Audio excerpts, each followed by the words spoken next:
Olá, amigos e amigas, estamos iniciando o nosso Economia e Desenvolvimento desta semana.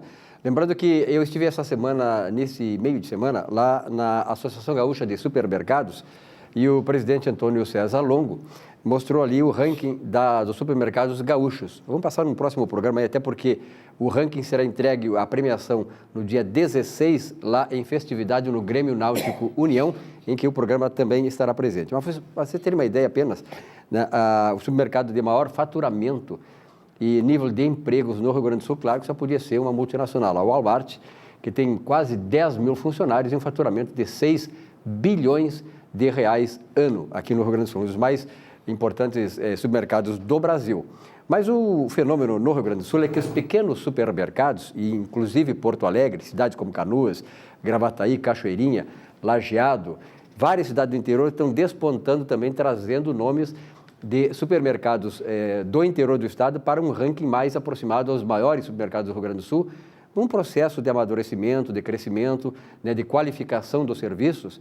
E o supermercado, claro, né, o cara pode deixar até de comprar um sapato, uma calça, de comprar um automóvel novo, mas de comer, e a comida é a base que vende os supermercados, então isso faz com que esse segmento seja muito competitivo e haja um crescimento muito acelerado em várias cidades do interior do estado, quer dizer, uma capilaridade muito grande lá. O Baclise, supermercado lá em Uruguaiana, também desponta hoje como um maior faturamento entre os supermercados do Rio Grande do Sul. Nós faremos um programa especial sobre isso, mostrando a história dos próprios supermercados aqui no estado e também identificando aí as cidades onde o crescimento dos supermercados é realmente muito impressionante. Mas dia 16 o programa estará lá cobrindo a entrega do ranking dos supermercados gaúchos de 2014, o ano passado. Bom, eu fazia horas que queria trazer aqui o Newton Legeur, né? Legeur. É francês, mas a gente não vai fazer um biquinho aqui para dizer o nome dele em francês. O Newton, que é diretor-presidente da Associação dos Aposentados da CRT, Companhia Rio Grandense de Telecomunicações. Tantas histórias. Me lembro muito bem que era complicado o camarada ter telefone naquela época, mas a CRT prestou um serviço inimaginável, inigualável para o desenvolvimento do Rio Grande do Sul. E foi uma das entidades estatais, e era a única entidade das telefônicas brasileiras que era vinculada a um estado, que era do governo do estado. As demais, como me lembrou aqui o presidente, eram todas elas vinculadas à Telebrás, né, que é a organização nacional. E a CRT tem muitas histórias, e os aposentados da CRT, eles mantêm a chama viva dessa relação que eles tiveram lá quando funcionários, contribuindo para a qualificação da CRT, contribuindo para tudo que a CRT fez em favor do nosso estado. E está aqui, então, o Nilton vai conversar um pouquinho conosco, e acompanhado de uma jornalista, a Márcia Souza. Márcia, muito prazer em te conhecer pessoalmente, a gente troca muito e-mail, né? Tentando trazer o Nilton, lembra? Desde o ano passado nós estamos tentando, e enfim, conseguimos trazer o Nilton. Mas, Nilton, muito prazer em te ter aqui no programa, tá? Um cumprimento novamente. E realmente é importante, né, a associação manter a chama viva que foi uma grande organização, a CRT, e eu sei que vocês são muito unidos, vocês têm reuniões sempre. O que é a associação, o que ela faz, de que ela vive, enfim. Conta um pouquinho dessa história, Nilton. A Associação dos Aposentados foi criada em 1977, no mesmo ano da criação da Lei da Previdência Privada, que é a Lei 6435/77, né? E os aposentados se uniram para defender os seus interesses, né? Porque nós temos um sindicato que defende os empregados e nós temos uma associação que defende os seus aposentados, tá? E desde lá nós fizemos uma luta bastante grande, principalmente, para tirar o pessoal de casa. Porque a vida de aposentado leva para um estresse, vamos dizer assim, tá? Então, a gente tenta tirar o pessoal de casa, nós temos diversas oficinas, diversos eventos. Na nossa associação, que tem hoje 500 metros quadrados aproximadamente, na bairro Azenha, circulam diariamente 50 a 60... Ali na Ramiro Dávila, né? Na Ramiro Dávila, próximo ao Hospital Ernesto Donelli. Isso mesmo. Tá? Nós tivemos, Silvio, um grande problema, vamos dizer assim, porque a CRT foi a única empresa estatal gaúcha privatizada 100% até hoje, né? Então, em 96 privatizaram 35%, em 98 100%, onde os espanhóis entraram na empresa, que foi através da empresa Vivo, né? E naquele processo de 98 até 2002, março de 2002, houve diversos programas de demissões voluntárias. Aproximadamente 40% dos empregados saíram desses programas. O que aconteceu com os programas? Saíram sem preparação nenhuma. Saíram antes para levar um dinheiro, porque se ficassem iam ser demitidos sem nada, tá? Muitos não souberam aplicar os recursos que ganharam. Muitos, mais de 30%, separaram da família. foram para casa, brigaram com os filhos, brigaram com a esposa, brigaram com a empregada, se separaram, tá? Então a pessoa ficou muito estressado. Desestruturou a família, né? O ambiente familiar. Desestruturou a família, tá? E o nosso maior objetivo na nossa associação hoje, além de defender os interesses sociais dos aposentados, nós temos um plano de saúde, temos seguro de vida lá dentro, tá? E o plano de saúde, praticamente, ele tomou um desequilíbrio muito grande em razão desse desequilíbrio pessoal das pessoas, né? Nós fizemos um trabalho através do relatório da Unimed, o nosso plano é da Unimed Porto Alegre, e verificamos que enquanto a ANS, que é a Agência Nacional de Saúde Suplementar Brasileira, que fiscaliza os planos de pensão, a média do doente crônico é de 3 a 4,5% de um plano comum. O nosso estava em 20%.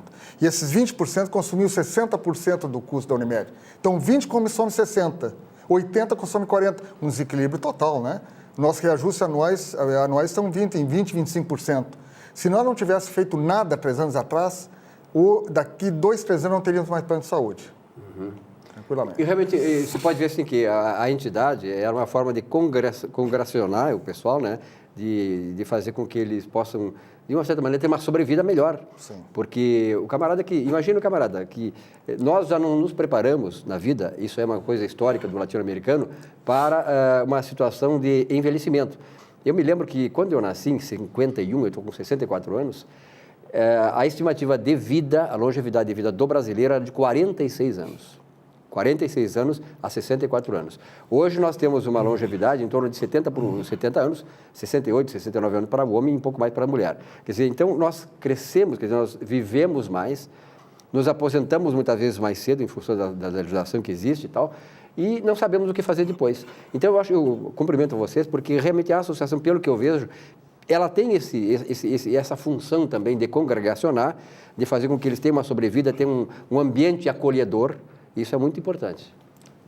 Se me permitir, tu entrasse num ponto muito importante, que é a taxa de mortalidade. Nós calculamos em 2007, essa taxa deu 68 anos,4 meses. Enquanto naquela época, para o Estado do Rio Grande do Sul, o IBGE calculou em 74,5, sem plano de saúde. E nós temos o plano de saúde. Então, realmente, nós íamos terminar, né? Então, essa medida, essa qualidade de vida foi feita com... Nós temos outra entidade parceira, que é a SRT, que é dos empregados, ou se chama AST. Então, os planos são diferenciados, mas nós tratamos ele financeiramente no mesmo guarda-chuva. Como tinha antigamente um Banco Nacional. O Banco Nacional. Mesmo guarda-chuva. Banco de guarda-chuva, né? Isso aí. Foi adquirido pelo Itaú, na verdade. Isso aí, isso mesmo. Tá. Bom, Márcia, como é que é fazer uma assessoria de imprensa para uma entidade dessa, que é uma entidade assim que... Ela tem uma história muito grande, muito bonita, né? Então, eu acho que tem muitas coisas assim que na associação, assim, remetem assim, para a própria história do Rio Grande do Sul, né, Márcia? Verdade. No meu caso, muito simples, porque eu vivi CRT minha vida laboral toda, né? Eu trabalhei no fundo de pensão durante 32 anos, me aposentei, me engajei na associação, no trabalho de assessoria. Então, assim, muito simples, tem muita coisa para fazer, muito acompanhamento social, a gente tem um site, né? A gente tem um jornal trimestral, um boletim informativo, mas tem que se acompanhar totalmente. Nós temos um programa de saúde, que tem um blog, na verdade, né, que o Nilton deve falar sobre isso depois, e esse programa de saúde que a gente chama de PGS, ele tem um acompanhamento do pessoal que está engajado, que na verdade são doentes crônicos, e a parte de comunicação atua muito nisso, né, na questão de trazê-los, de acompanhar, eles fazem caminhada, a gente publica no blog, então tem um trabalho muito intenso, muito social, intenso. Né? Humanitário até, né? Humanitário. Além disso, eu estou engajada no memorial também, que é uma outra luta nossa, né? A gente está estabelecendo, criando um memorial da telefonia, trazendo a nossa história. E, por enquanto, a gente está na fase de catalisação de documentos e de identificação. E vai ficar uma coisa muito interessante, porque não existe no Rio Grande do Sul. Com certeza. A entidade tem, de certa maneira, algum apoio daquela empresa que acabou substituindo a CRT, hoje é a Oi. A Oi, de uma certa maneira, apoia vocês ou não? A Oi, nós temos, através da Oi, a patrocinadora da nossa fundação, né? Tivemos sorte na CRT ter implantado a fundação, obrigando todos os empregados a participarem, né? Porque se nós tivéssemos fundação hoje, nós estaríamos com o INSS e TO, né? Então, nós, através da Fundação Atlântica Seguridade Social, nós temos a nossa patrocinadora do nosso plano de saudade. Tá? Que legal, que legal. Bom, e outras novidades? Ela falou do plano de saúde, né, de vocês. Nós estávamos conversando antes do plano de saúde, Silvio, e nós implantamos há 3 anos atrás o PGS, que é o Programa de Gerenciamento da Saúde, tá? Voltado inicialmente para o crônico. Como nós temos 2.000 pessoas crônicas, 1.400 já aderiram ao programa. Tá? Eles recebem uma visita anual, mensal, de uma empresa que nós contratamos, que é o Hospitalar ATS, Hospitalar Atenção Total à Saúde. Tá? E esse programa agora, esse mês, está começando o preventivo. Né? Então, depois de 2 anos, 2 anos e meio, a pessoa continua crônico, né? Fica um crônico mais light, e nós vamos trazer aqueles demais que não são crônicos preventivo também para o programa. Tá? Isso beneficiou muita qualidade de vida. Em vez de a pessoa ir para o médico se preocupar, ele está lá preocupando com a sua saúde, vindo às nossas oficinas, eles são convidados a participar dos nossos eventos, oficina, e eles têm vindo. Tá? Nós temos um programa de caminhada 2 vezes por semana, onde eles pegam um ônibus e vão caminhar onde quiserem. O grupo escolhe onde caminhar. Tá? Nós temos a aula de zumba, temos aula de violão, temos alongamento, tudo voltado para o programa do PGS. Tá? Que legal. É uma coisa que eu não imaginava que vocês têm. Quer dizer, na verdade, vocês até, de certa maneira, se equiparam a um clube social, né, que tem, por exemplo, nós sabemos que os clubes sociais aqui de Porto Alegre tem academia, tem musculação, tem isso, tem teatro, tem essas coisas, porque eu acho importante as pessoas terem à disposição esse tipo de atividade exatamente para que elas exerçam aquilo que o escritor italiano aqui ele falou do ócio criativo, ou seja, você viver um ócio que você não está mais obrigado a trabalhar, mas manter a sua atividade, porque senão você acaba, né, indo para a depressão e morrendo logo. Eu conheço vários amigos que eram funcionários públicos, eu fui durante 25 anos funcionário, sobretudo da Assembleia Legislativa, mas sempre em cargo de comissão, e hoje eu estou no INSS. Mas, de qualquer maneira, o que acontece? A gente se mais ou menos se preparou para isso e eu hoje trabalho muito mais do que quando eu era ativo, do que quando eu era funcionário. Né? Porque tu faz aquilo que tu gosta, então tu tens assim, hoje a disponibilidade. Então, as pessoas podem fazer isso aí também. E acho que a associação faz muito bem esse papel, né, Nilton? Sim. Nosso interesse maior é tirar a pessoa de casa. A pessoa fica em casa olhando esse programa de televisão, muitas vezes com depressão, deprimidas. A família muitas vezes não auxilia. Muitas vezes na família tem problemas. Todo mundo tem problema familiar. Né? Tem um filho, tem um sobrinho e tal. Todos têm problema. Todos nós temos. Não é só o Fabrício do Inter que tem, né? Não é só ele. Ele descarregou lá, né? Muitos de nós não conseguimos descarregar, né? É verdade. Então, todos têm problema familiar. E esse pessoal ficando em casa, ele entra no estresse. E a doença, o que vem? A doença é oportunista. Claro. Depois que ela se instala, é muito difícil tirá-la. Tá? Te fragiliza muito, ela entra, né? Então... E muitas pessoas não aceitam um acompanhamento pessoal. Eles ficam bravos muitas vezes com o familiar. E como nós somos da família, nós temos mais facilidade de chegar nele, tá? Porque muitos não aceitam, ficam bravos, né? Tanto que o crônico, 70% só aderiram ao programa do crônico. Porque muitas dizem, eu não sou crônico. A palavra crônica é ruim, né? Mas não conseguimos outra palavra para substituí-la. Nós ligamos para uma colega nossa, ela nos xingou, dizendo que não era crônica. Só, eu tomo 10 remédios por dia, ela disse. Então, só 10. Só 10, né? Talvez para ela seja, depois de 30, sim, que passa a ser crônica, né? Pode ser, tá? Então, crônico não é uma vergonha. É uma vergonha. A pessoa sabendo o que é crônico, ela se tratando, ela vai ter uma vida saudável com os outros. Tá? Até por a questão de egoísmo, a gente tem que ser humilde. Né? A humildade exige que as pessoas assim, reconheçam. Eu aprendi com a psicologia que nós temos que conhecer os nossos limites. Em primeiro lugar, para respeitá-los. Né? Nós somos seres limitados, nós temos uma certa forma de exercer certas coisas, atividades até um certo limite. Conhecendo o limite, nós também podemos, aí sim, a segunda questão é ultrapassá-los. Aí nós trabalhar para querer ultrapassar isso aí. Esses corredores, que esses grandes, o Boulder, esse grande corredor, eles começaram a correr, ele fazia 22 minutos 100 metros, 22 segundos, e ele passou para 10. Quer dizer, ao longo da vida. Então, ele foi conhecendo seu limite, foi superando seu limite, se preparando para isso. E a vida é assim. Então, as pessoas têm que ter um pouco de humildade para saber que depois, eu tenho 64, mas eu já me cuido há 30 anos, eu corro há 30 anos no parque, faço uma atividade, me alimento do possível. Quer dizer, eu não sei quanto tempo vou durar. Então, as pessoas têm que saber o seguinte, tu não sabe quanto tempo tu vai durar, então tu tem que fazer com que, se tu vai durar 90 anos, tu dure 90 anos independente, tendo boa saúde e tendo a mente funcionando. Correto. Não é certo isso? Correto. Então, parabéns que vocês também ajudam as pessoas a despertarem para isso, né, Nilton? Certo. Um problema que nós temos lá, Silvio, que 1/3 praticamente dos associados hoje não tem plano de saúde nenhum, porque eles não têm capacidade financeira para pagar verdade, o plano. O plano de tá? saúde é muito caro hoje. É muito caro. Então, por que o nosso plano é caro? O nosso plano é coletivo por adesão, é um plano empresarial, tá? Só que ele é medido pela sinistralidade. É o que for maior, ou a sinistralidade ou o índice oficial. Como o nosso grupo é de aposentado, não tem mais oxigenação praticamente, a pessoa envelhece cada ano 1 ano a mais, praticamente o custo dele aumenta muito mais, tá? Então, a sinistralidade que está nos preocupando, tá? E essa qualidade de vida que nós estamos fazendo, consequentemente, ela vai reduzir os custos. Ah, com certeza. Vai melhorar muito os custos. E o grande problema nosso é que nós temos 70% dos nossos custos em razão das internações hospitalares. E parece mentira, hoje, todo o sistema hospitalar de procedimento, de materiais hospitalares, cresce muito aquém da inflação. Então, esse esforço que nós estamos fazendo, esses custos nos comem pela perna. Tá? Não conseguimos ainda fazer o equilíbrio do plano, mas vamos tentar. Tá? Bom, vocês têm eleição esse mês, né? Mas parece que lá a coisa... O trabalho tem sido muito bem feito, como o Nilton entrou lá, né? Então, esse tipo de entidade, ela se autofinancia, ela se perpetua na medida em que os administradores que lá estão façam um trabalho que atenda aos interesses da coletividade. Isso me parece que tem várias entidades aqui, eu sei que o Conselho de Contabilidade, Conselho de Economia, vários conselhos de entidades sindicais, seja de patrões, seja de empregados, que o diretor chega lá, a diretoria executiva chega lá e faz um bom trabalho e acabam se perpetuando no poder. Por uma razão boa, ótima. Né? E também é o caso de vocês. Vocês fizeram um plano de saneamento lá e tal, a entidade está caminhando bem, está atendendo seus objetivos e vocês parece que tem uma eleição agora com chapa única.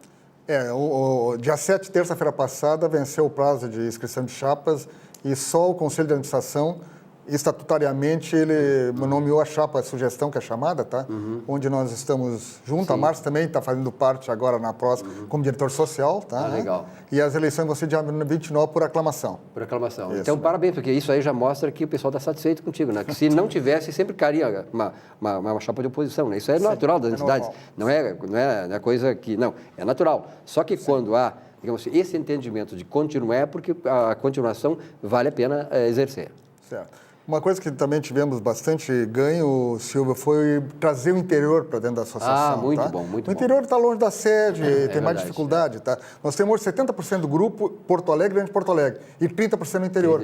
E nós temos nas delegacias, onde a CRT tinha as regionais, um delegado e um vice-delegado nomeado voluntário. Parabéns. Tá? E temos uma sede em cada localidade, em conjunto, em parceria com o sindicato, onde o pessoal usa ali para fazer chá, se reunir, ir lá bater papo, ver televisão, a sede é bem estruturada. E relembrar os velhos tempos, né? E nós vamos fazer agora um livro das histórias da CRT. Que legal, parabéns. Está comentando, tá? Parabéns. Essa história não pode ser perdida. Que legal. Dentro do memorial vai ser feito isso aí. E vocês fazem todo mês um churrasquinho? Todo mês tem um almoço aposentado, que por acaso é a segunda quarta-feira do mês, e desse mês foi ontem. Foi ontem? Foi ontem. Ah, que legal. Bom, tu dispõe desse espaço aqui, eu acho importante. Nós aqui temos dado o programa, desde que foi criado, ele busca até resgatar um pouco da história das entidades, sejam elas associativas, sejam elas de entidades patronais, de empregados, grandes empresas, pequenas empresas, enfim, todas as entidades que, de uma certa maneira, onde quer que atuem, ajudam ao nosso desenvolvimento econômico. E vocês também estão dentro desse esquema aí. Então, disponha daqui do programa